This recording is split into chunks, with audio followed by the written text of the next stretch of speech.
Matuto po agad mag-English, gamit po ang don't. Huwag mong pakialamanan iyon. Don't tamper it. Huwag mong hawakan ito. Don't touch it. Huwag mong kainin ito. Don't eat it. Huwag mong gamitin iyon. Don't use it. Huwag mong ipadala ito. Don't send it. Huwag mong buksan ito. Don't open it. Huwag mong isarado ito. Don't close it.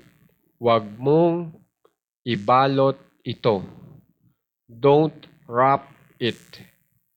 Kung gusto niyo pa pong mas matuto mag-English, i-click nyo lang po ang video na naka-link sa video na ito. Maraming salamat po.